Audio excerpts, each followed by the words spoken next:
Jesus, a âncora da alma.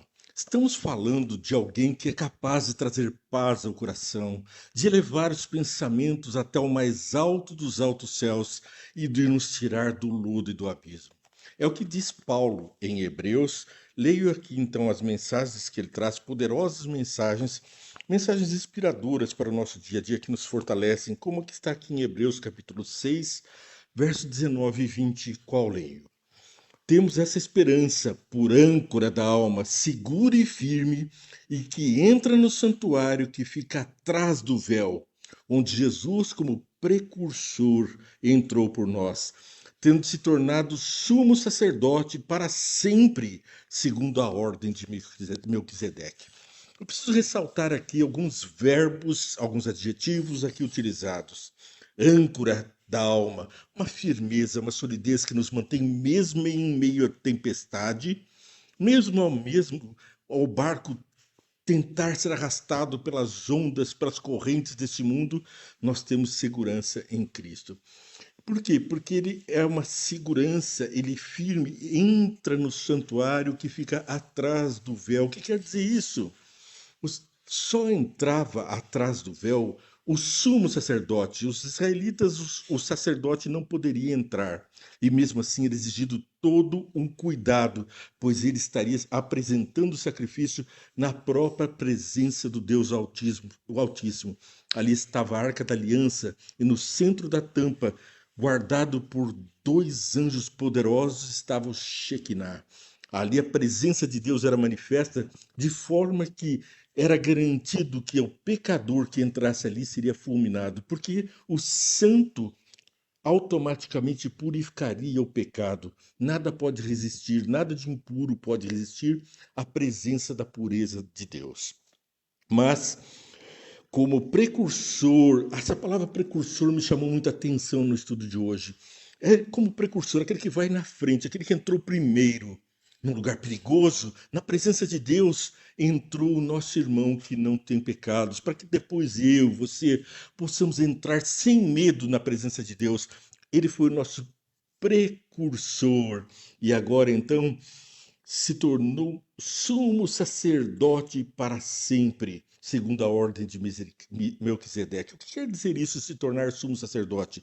É aquele que está intercedendo diante de Deus por nós e pelo universo para sempre, porque aquele que dá testemunho de nós diante de Deus está testemunhando perante as assembleias, as cortes celestes, e está dizendo para o universo que as acusações que Satanás faz contra você e contra mim não têm fundamento quando as acusações já foram, os crimes já foram pagos, a pena já foi paga pela morte de Jesus.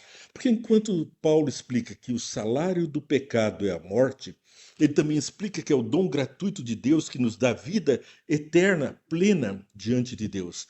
E também explica que nós agora podemos adentrar o santuário, adentrar o lugar santo, santíssimo, a tirar o véu que separava. Porque quando Jesus morreu, eu repito porque disse nos programas anteriores, o véu do santuário israelita se rasgou de cima para baixo, não por mãos humanas, era um véu, era uma cortina muito alta, e essa cortina automaticamente, pela mão de poderosos anjos, se rasgou, como diz agora você, eu, estamos livres para nos apresentarmos ao Pai como pecadores perdoados, como pessoas santas como as dos outros mundos. Portanto, não posso dizer nem mais que somos pecadores, mas somos santos pela imagem que carregamos do próprio Jesus diante do universo.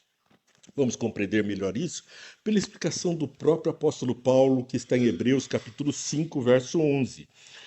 Quanto a isso, temos muito que dizer, coisas difíceis de explicar, porque vocês se tornaram lentos para aprender, embora a esta altura já devessem ser mestres. Vocês precisam de alguém que lhes ensine novamente os princípios elementares da palavra de Deus. Esse sou eu. Preciso que novamente nós tenhamos alguém que nos explique, alguém como Paulo, alguém como você, como eu, como a gente vê na igreja, que explique as coisas elementares do cristianismo. Porque quantas vezes confundimos graça com guardar preceitos e mandamentos? Confundimos fé como a substituta da graça ou das obras, e não compreendemos o contexto que Paulo traz aqui. Aliás, os escritos de Paulo são difíceis de entender. Ele mesmo reconhece que precisa explicar o beabá para a gente, porque a ele foram reveladas coisas dos céus que a nenhum humano foi concedido ver, e que ele nem consegue e nem lhe é lícito explicar para nós. Um homem que viveu em santidade, primeiro matando os cristãos, depois sendo perseguido e morto por cristãos, como vamos ler aqui, ele, pelo sofrimento e pela obediência, purificou-se e agora ele conheceu nos céus do próprio Jesus que lhe apresentou mensagens que para nós ainda são como anátema, não como coisas que devam ser desconhecidas, mas como coisas que desconhecemos. Ele mesmo diz assim. Bom, continua a leitura. Quem se alimenta de leite ainda é criança e não tem experiência no ensino da justiça. Mas o alimento sólido é para os adultos, os quais, pelo exercício constante, tornaram-se aptos a discernir tanto o bem quanto o mal. Então, como é que a gente consegue discernir e andar no caminho do bem? Pelo exercício constante, tornaram aptos. Portanto, é pelo estudo da palavra, pela purificação do eu, pelo aproximar-se de Deus, pela oração, pela comunhão com os irmãos e atentos à palavra de Deus, vamos sendo purificados e sobrelevados. Está lá no capítulo 6, logo na mesma parte da Bíblia, verso 9 a 20. Amados, mesmo falando dessa forma dura, como ele estava falando que nós somos como crianças, precisamos aprender o beabá novamente, somos ignorantes, e agora ele chama a gente de amados. Melhorou, né? Amados, mesmo falando dessa forma, estamos convictos de que coisas melhores em relação a vocês, coisas próprias da salvação, Deus não é injusto, ele não se esquecerá do trabalho de vocês e do amor que demonstraram por ele, pois juntaram os santos e continuam a ajudá-los.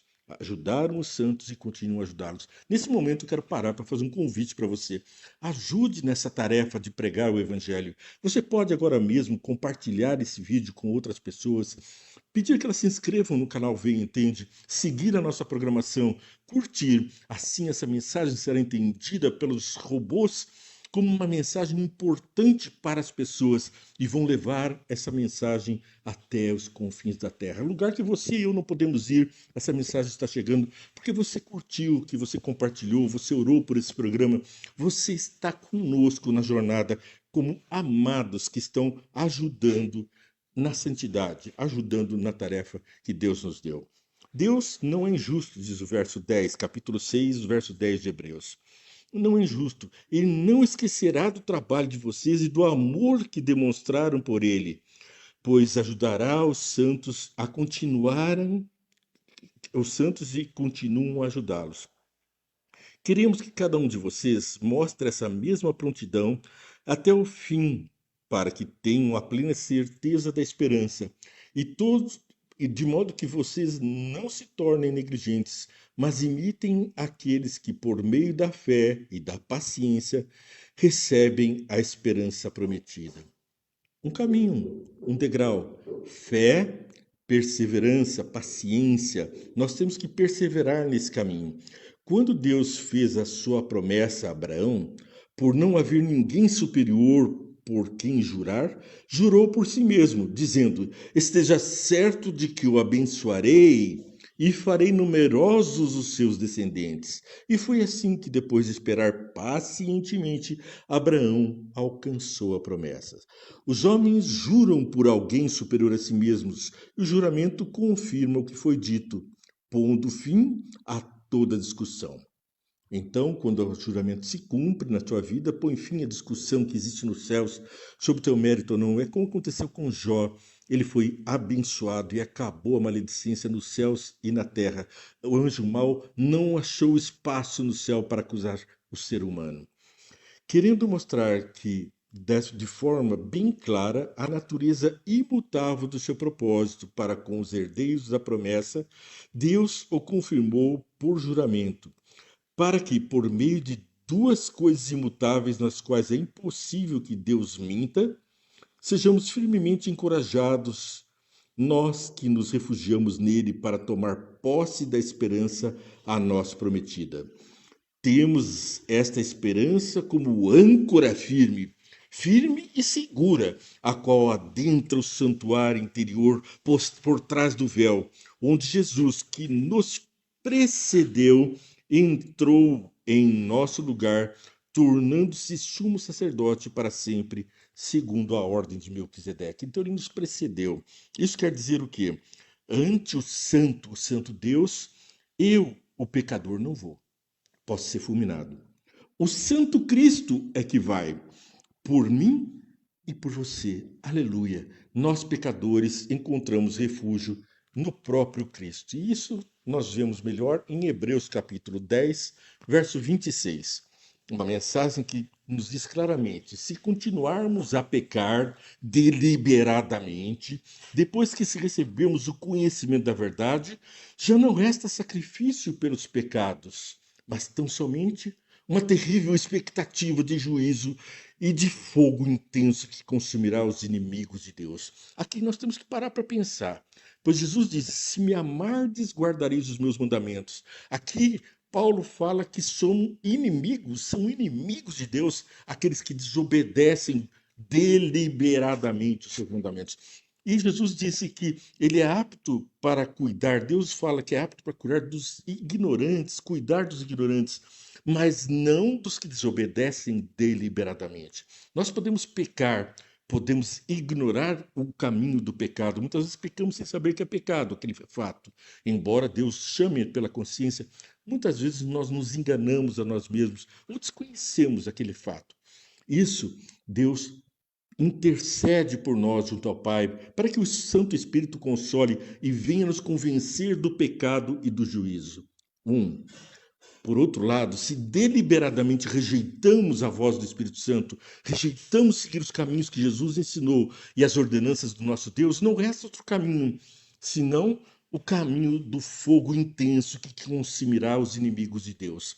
O fogo que foi preparado para Satanás e seus anjos também está lá para chamuscar aqueles que seguem esse caminho da devassidão e do pecado. Quem rejeitava a lei de Moisés morria sem misericórdia pelo depoimento de 2 ou 3 testemunhas.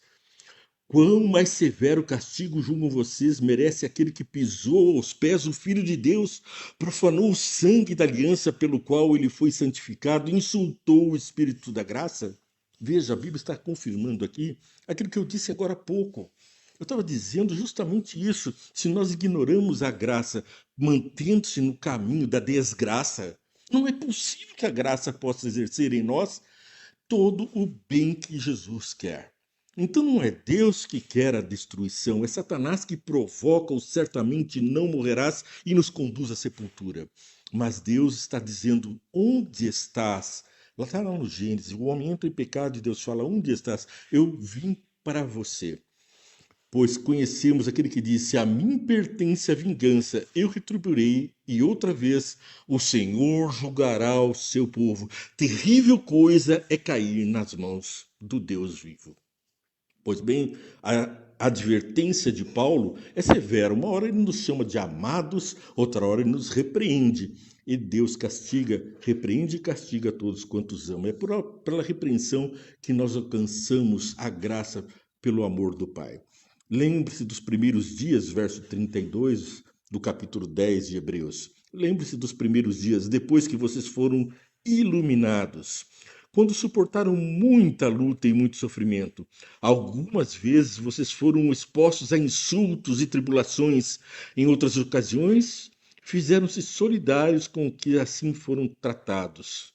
Vocês se compadeceram do que estavam na prisão e aceitaram alegremente o confisco dos seus próprios bens, pois sabiam que possuíam bens superiores e permanentes. Em muitos países, os cristãos estão sendo confiscados, perseguidos, mortos. E não pense que vai ser diferente com você que habita nesse mundo, pois Jesus disse: neste mundo teremos aflições, mas tem de bom ânimo, eu venci o mundo. Essa esperança ele nos passou, essa força ele nos entrega para vencer o mundo. Então, estamos alegremente suportando as perseguições e mesmo o confisco, o confisco dos bens que vêm muito em breve, a perseguição total, até mesmo decreto de morte contra aqueles que seguem o príncipe da vida. Os que seguem o príncipe da morte querem a morte dos filhos de Deus, querem punir, confiscar, tirar as bênçãos que Deus deu para você. Por isso, Satanás quer tomar. Por isso, não abram mão da confiança que vocês têm. Ela será ricamente recompensada. Agora, então, nós compreendemos a recompensa que vem de Deus. Vocês precisam perseverar de modo que, quando tiverem feito a vontade de Deus, recebam o que ele prometeu. Quando? Quando tiverem feito a vontade de Deus. Não é antes de obedecermos, mas com a obediência que nós recebemos, então, agradar a Deus, recebemos o que ele prometeu. Pois em breve, muito em breve, aquele que vem virá e não demorará. Mas o meu justo viverá pela fé, e se retroceder, não me alegrarei dele. Foi Paulo recitando aqui outras partes da palavra de Deus, como está no próprio livro de Hebreus e também de Eclesiastes. Então nós temos uma palavra forte de juízo, mas de esperança e de convicção. E no verso 39, repito para encerrarmos o programa de hoje: nós, porém, não somos os que retrocedem e são destruídos, mas os que creem e são salvos. E aquele que crê em mim é fiel, guarda os meus mandamentos, guarda a minha palavra, é abençoado, recebe a graça pela fé, mas essa graça e essa fé são capazes de transformar para que nós não voltemos para a desgraça do pecado. Que Deus te abençoe, faça de você uma pessoa rica das experiências em Deus, mas principalmente que te deixe seguir os passos firmes de Cristo. Vamos orar? Pai querido, estamos diante de Ti com a Tua palavra aberta, pedimos sempre a inspiração do Teu Santo Espírito, agora particularmente para quem está assistindo, para mim, Senhor. Essas promessas façam fundo calar em nosso coração, para que sua mensagem prospere, que nossa alma se encha dessa verdade, a ponto de que não consigamos nos calar. Abramos a boca e publiquemos as tuas grandes e valorosas promessas de amor. É o que eu peço, que abençoe a todos que estão assistindo, afogando-os para as vontades do mundo e libertando-os para a plena justiça, para o pleno amor que só tu tens por nós. Bênçãos para todos que estão assistindo, para aqueles nossos queridos, em nome de Jesus. Amém, Senhor. Que Deus abençoe você, mas lembre-se, antes de sair, curta, compartilhe, siga a programação, leve essa mensagem para muitas pessoas, pois Deus ama você e quer alcançar todos os seus filhos, os que ignoram e os que estão distraídos no mundo do pecado. Deus te abençoe.